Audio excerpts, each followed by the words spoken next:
શું તમે જાણો છો કે દેવશયની એકાદશી 2025 ક્યારે છે? તેની પૂજા વિધિ, વ્રત અને કથા શું છે? તો ચાલો આજે આપણે આ એકાદશી વિશે માહિતી મેળવીએ.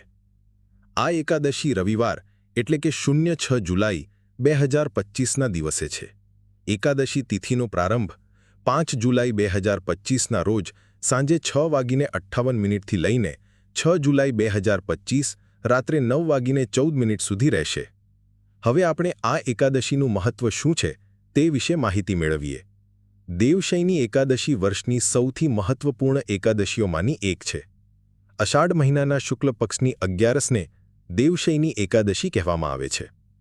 પૌરાણિક માન્યતા અનુસાર આ દિવસથી ભગવાન વિષ્ણુ પાતાળ લોકમાં રાજા બલિને ત્યાં 4 મહિના માટે યોગ નિદ્રામાં શયન કરે છે અને કારતક સુદ એકાદશીએ એટલે કે દેવ ઉઠી એકાદશીએ જાગે છે.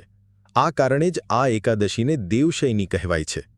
આ એકાદશી શયની એકાદશી, મહા એકાદશી, પદ્મ એકાદશી, દેવપોઢી એકાદશી અને અષાઢી એકાદશી જેવા નામોથી પણ ઓળખાય છે. અષાઢ માસથી કારતક માસ સુધીનો આ 4 મહિનાનો સમયગાળો ચાતુર્માસ તરીકે ઓળખાય છે. આ સમય દરમિયાન ભગવાન વિષ્ણુ ક્ષીરસાગરમાં શયન કરતા હોવાથી લગ્ન, જનોઈ જેવા માંગલિક કાર્યો કરવામાં આવતા નથી. આ દિવસોમાં સાધુ સંતો પણ એક જ સ્થાને રહીને તપ અને સાધના કરે છે. હવે આપણે દેવશયની એકાદશીની પૂજા વિધિ વિશે માહિતી મેળવીએ.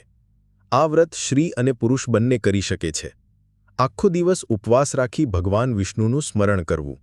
સાંજે પૂજા સ્થાન પર ભગવાન વિષ્ણુ અને માતા લક્ષ્મીની મૂર્તિ કે છબી સ્થાપિત કરવી. ભગવાનને પીળા વસ્ત્ર, પીળા ફૂલ, ધૂપ, દીપ અને નૈવેદ્ય અર્પણ કરી આરતી કરવી. ભોગમાં શુદ્ધ ઘીમાંથી બનાવેલી મીઠાઈ ધરાવવી.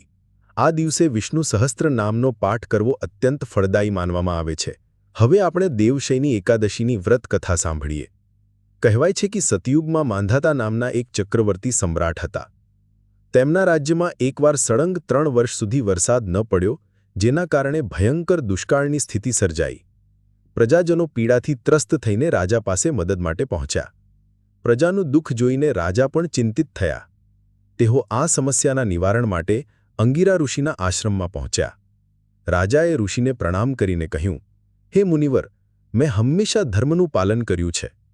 છતાં મારા રાજ્યમાં દુષ્કાળ પડ્યો છે.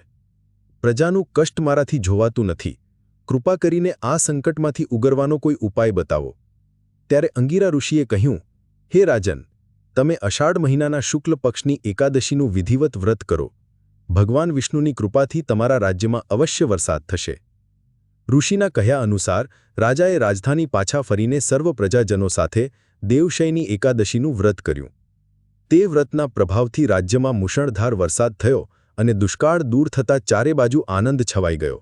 આમ આ રીતે એકાદશીનું વ્રત સંપૂર્ણ ભક્તિભાવથી કરવામાં આવે તો 100% તેનું ફળ મળે છે. જો તમને આ